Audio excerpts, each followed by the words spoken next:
Breaking news చూస్తున్నారు. Hormuz జలసంధిలో మరోసారి ఉద్రిక్త వాతావరణం నెలకొంది. రవాణా నౌకపై ఐఆర్జీసీ దళాలు కాల్పులకు దిగాయి. ఈ అంశానికి సంబంధించి UK maritime trade operation centre దాన్ని ధృవీకరించింది. లైబీరియా జెండాతో వెళ్తున్న నౌకపై దాడి జరిగిందంటూ చెప్పుకొచ్చింది. ఎలాంటి ముందస్తు హెచ్చరికలు లేకుండానే ఇరాన్ కాల్పులకు దిగిందనేది ఆ అంశానికి సంబంధించిన సారాంశం. నౌక ముందు భాగం తీవ్రంగా ధ్వంసమైంది. ఇవాళ ఒక్కరోజే 3 వాణిజ్య నౌకలపై ఇరాన్ దాడులకు పాల్పడింది. అమెరికా బలగాలు ఇరాన్ ఓడరేవులను దిగ్బంధించడంతో హార్ముజ్లో ప్రతీకారానికి దిగింది ఐఆర్జీసీ. ఇంకోవైపు ఇరాన్కు ట్రంప్ వార్నింగ్ ఇస్తున్నాడు. ఇరాన్ చర్చలకు రాకపోతే బాంబుల వర్షం కురిపిస్తా అంటూ వార్నింగ్ ఇస్తున్నాడు ట్రంప్. సీజ్ ఫైర్ ఒప్పందం ముగియడంతో మిడిల్ ఈస్ట్లో ఇంకొకసారి ఉద్రిక్త పరిస్థితులు నెలకొన్నాయి. దానికి సంబంధించిన బిగ్ బ్రేకింగ్ న్యూస్ మీరు చూడడం జరుగుతోంది ఆర్టీవీ స్క్రీన్ మీద. గత కొద్ది రోజులుగా అక్కడ ఎటువంటి యుద్ధ మేఘాలు కమ్ముకుంటున్నాయో చూస్తూనే ఉన్నాం. అయితే ఇదే అంశం మీద పూర్తి స్థాయిలో మాట్లాడుకునే క్రమంలో ఫస్ట్ అక్కడ ఒక గన్ బోట్ వచ్చింది. ఇటు యూకే మ్యారిటైమ్ చెబుతున్న ఆ కథనం ప్రకారం నేను చెప్పే ప్రయత్నం చేస్తున్నాను. ఇక్కడ యూకే మ్యారిటైమ్ ఏం చెబుతోంది, దాంతోపాటు ఇంకా ఏముంటోంది డీటెయిల్గా మాట్లాడుకునే ప్రయత్నం చేద్దాం. United Kingdom maritime trade operations ఏమంటుందంటే Iran paramilitary revolutionary guards corps లేకపోతే ఇరాన్ రెవల్యూషనరీ లేకపోతే Islamic revolutionary guards corps whatever it may be, ఐఆర్జీసీని ఎలా పిలిచినా కూడా ఇది ఫస్ట్ కంటైనర్ షిప్ని అటాక్ చేస్తుంది. మరి ముఖ్యంగా 7:55 ప్రాంతంలో ఇది ఫస్ట్ చెప్పిన మాట. దాంతోపాటు అక్కడ ఏమైందంటే ఇరాన్కి సంబంధించిన గన్ బోట్ వార్నింగ్ ఇవ్వలేదు. అటాక్ చేసే కన్నా ముందు అంటే కాల్పులకు దిగే కన్నా ముందు ఎక్కడ వార్నింగ్ ఇవ్వలేదు అనేది ఈ కథనం సారాంశం. ఇక దీంతోపాటు రెండోది యూకే వార్నింగ్ 04126 అంటూ డీటెయిల్గా ఇక్కడ ఒక ట్వీట్ కూడా చేయడం జరిగింది యూకే మ్యారిటైమ్కి సంబంధించి. ఇంకేముంటుంది, సెకండ్ అటాక్ కార్గో షిప్ని అటాక్ చేయడం జరిగింది. సెకండ్ అటాక్ కింద మరి ముఖ్యంగా ఎప్పుడు ఇంత సెకండ్ అటాక్ గురించి మాట్లాడుకునే సందర్భంలో కార్గో షిప్ గురించి మాట్లాడుతోంది. దాని మీద అటాక్ అయింది. వెంటనే ఆ వాటర్లోనే అంటే సముద్రంలోనే ఆగిపోయింది. అండ్ ఆ తర్వాత ఎటువంటి డ్యామేజ్లు దానికి జరగలేదు. ఈ 2 అటాక్స్ కూడా రోజుల వ్యవధిలోనే జరిగింది. ఎప్పుడు అమెరికా ఇరాన్ కంటైనర్ షిప్ని స్ట్రైట్ ఆఫ్ హార్ముజ్లో సీజ్ చేసిన తర్వాత ఈ 2 ఘటనలు చోటు చేసుకున్నాయి. పాస్ట్ వీకెండ్ గురించి మాట్లాడుకుంటే క్రమం అంటే గత వారాంతంలో ఈ ఆయిల్ ట్యాంకర్లు కావచ్చు లేకపోతే ఇరాన్కి సంబంధించిన ఒక ఆయిల్ ట్యాంకర్ దీని మీద ఇబ్బందికర వాతావరణానికి అమెరికా గురి చేస్తుంది. అయితే ఇక్కడ ఇరాన్ కూడా రియాక్ట్ అవుతోంది. ఇరాన్కి సంబంధించి అఫ్కోర్స్ అఫీషియల్గా అక్కడ ఎటువంటి మనకి రెస్పాన్స్ రాదు. బట్ అక్కడ న్యూస్ ఏజెన్సీస్ని కోట్ చేస్తూ ఇంటర్నేషనల్ మీడియా కూడా ఏమంటుందంటే ఇంటర్నేషనల్ మీడియా అక్కడ మీడియాను కోట్ చేస్తూ లాఫుల్లీ ఎన్ఫోర్సింగ్ అంటే న్యాయబద్ధంగా చేయడం జరుగుతోంది. స్ట్రైట్ ఆఫ్ హార్ముజ్లో మా కంట్రోల్ కాబట్టి న్యాయబద్ధంగా చేస్తున్నాం. పర్షియన్ గల్ఫ్ త్రూగా 20% వరల్డ్స్ క్రూడ్ ఆయిల్ వెళ్తుంది, నేచురల్ గ్యాస్ కూడా వెళ్తుంది ఈ పీస్ టైంలో. బట్ మాకు హక్కు ఉంటుంది, మాకే అధికారం ఉంటుంది. ఏ వెషల్ వెళ్ళాలన్నా మా పర్మిషన్ ఉండాల్సిందే. ఈరోజు మీరు చూడొచ్చు ఆ విజువల్ కనుక చూస్తే ఆ నౌక పూర్తిగా కాలి బూడిదైపోతోంది.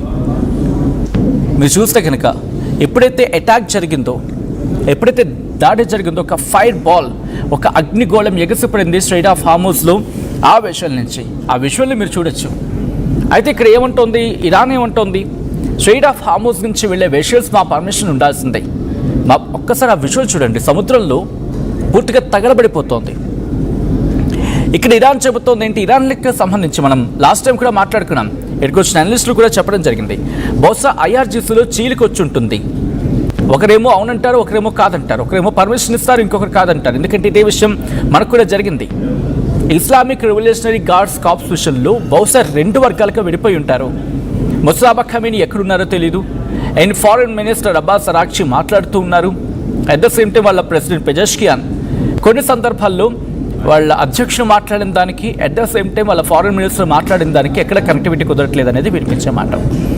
అండ్ దాంతోపాటు బఘేర్ వాళ్ళ పార్లమెంట్ స్పీకర్ ఆయన బఘేర్తో పాటు వాళ్ళ ఫారెన్ మినిస్టర్ అబ్బాస్ అరాక్చి వీరిద్దరే ప్రస్తుతం ఈ పీస్ టాక్స్ని నడిపిస్తూ ఉన్నారు.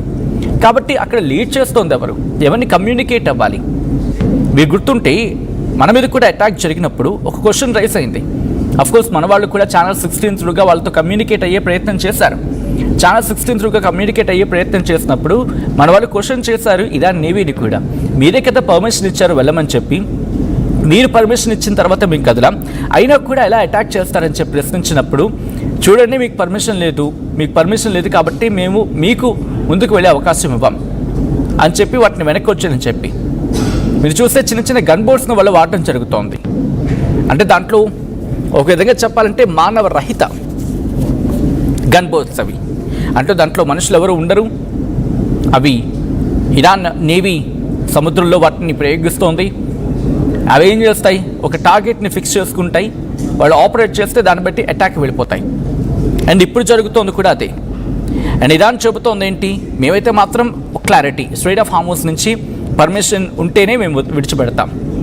బట్ ఇక్కడే కాంట్రడిక్షన్ కనిపిస్తూ ఉంటుంది. ఇక్కడే కాంట్రడిక్షన్ కనిపిస్తుంది అనేది ఇది నేను అంటున్న మాట కాదు, స్వయంగా అక్కడి నుంచి వినిపిస్తున్న మాట.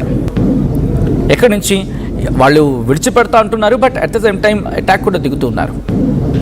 అండ్ ఈ పరిణామాలని ఎప్పుడు చోటు చేసుకుంటున్నాయి, సీజ్ ఫైర్కి, అన్కండిషనల్ సీజ్ ఫైర్ అంటే ఒక లిమిట్ లేకుండా ఈ సీజ్ ఫైర్ అనేది గత కొద్ది రోజులుగా, ముందుగా 2 రోజులు అన్నాడు, తర్వాత 1 రోజులు అన్నాడు, తర్వాత 10 రోజులు అన్నాడు, అది మొన్నటికి 21 వరకు ముగిసిన సందర్భం.